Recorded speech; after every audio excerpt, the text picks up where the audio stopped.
Thomas d'Aquin est en face d'un immense problème. Cet immense problème, c'est l'héritage de saint Augustin.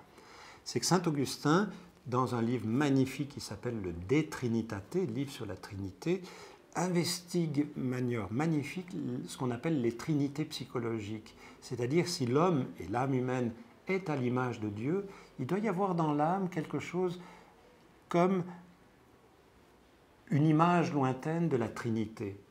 Et les livres 9 et 10 du De Trinitate parlent de cette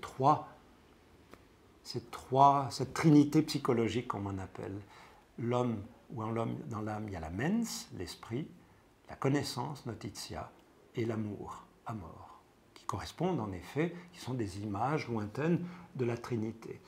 Et saint Augustin loge ces facultés, puisque la faculté cognitive et la faculté d'amour sont dans l'âme, il la loge dans l'essence de l'âme. Autrement dit, la grande tradition de saint Augustin, c'est de dire que l'âme, c'est ses facultés.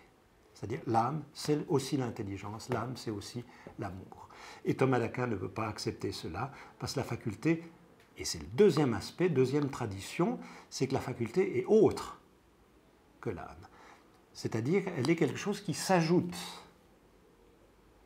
à la substance, ce qu'on appelle techniquement un accident. Donc il doit à la fois donner raison à saint Augustin qui dit que l'âme c'est une faculté, et à une autre tradition qui est plus réaliste qui dit que les facultés sont un accident de l'âme. Et aucune des deux positions ne le satisfait. Il va donc adopter une troisième position qui va donner raison à saint Augustin et qui va donner raison à l'autre. Ça c'est du grand saint Thomas. Et l'âme, ou plutôt les facultés, ce n'est pas un accident, c'est-à-dire ce n'est pas quelque chose qui se rapporte à l'âme comme la couleur blanche sur le mur, qui serait extrinsèque, qui serait éloigné. Mais ce n'est pas non plus l'essence de l'âme. Qu'est-ce que c'est une faculté, ou une puissance, comme il l'appelle très exactement? C'est une sorte de réalité propre à l'âme qui, en tant qu'énergie interne, émane ces facultés. C'est comme si ces facultés découlaient naturellement de l'âme. Le mot d'ailleurs est très beau chez Thomas d'Aquin, très difficile à traduire. Il dit fluere, fluer, fluer. C'est comme si l'âme fluait ses facultés. Donc vous voyez, l'âme, ce n'est pas tout à fait la faculté.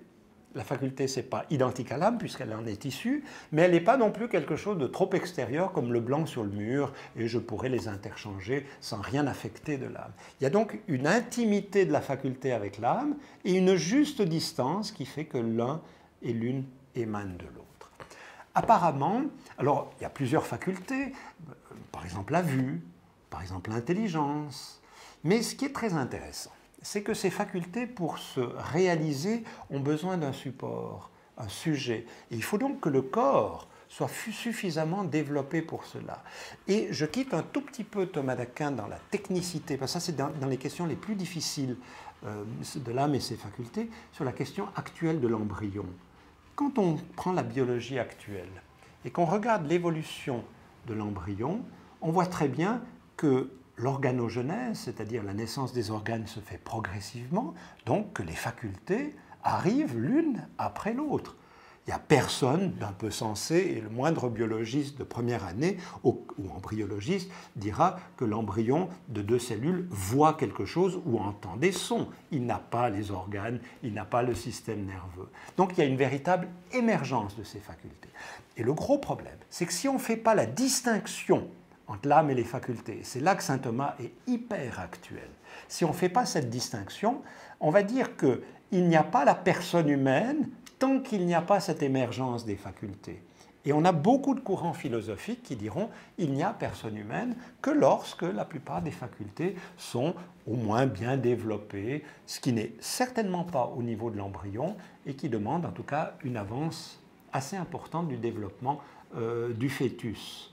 Et je crois que la position de Thomas d'Aquin pourrait être éclairante pour sortir de cette impasse aujourd'hui, en disant que l'embryon, dans sa substance, pourrait déjà constituer dans sa totalité un individu de l'espèce humaine, et toute la science va de plus en plus dans ce sens-là, mais contrairement à certains esprits un tout petit peu étroits qui voudraient que tout soit déjà tout donné dès le début, accepter, et c'est un fait scientifique, que les facultés émergent apparaissent progressivement et donc qu'il y a un devenir de l'embryon et l'on maintiendrait à la fois la donnée scientifique qui doit être respectée, parce que c'était fait, et en même temps la profondeur de la vision, soit éthique, a fortiori du point de vue du magistère de l'Église catholique, qu'il faut respecter la vie humaine dès la conception.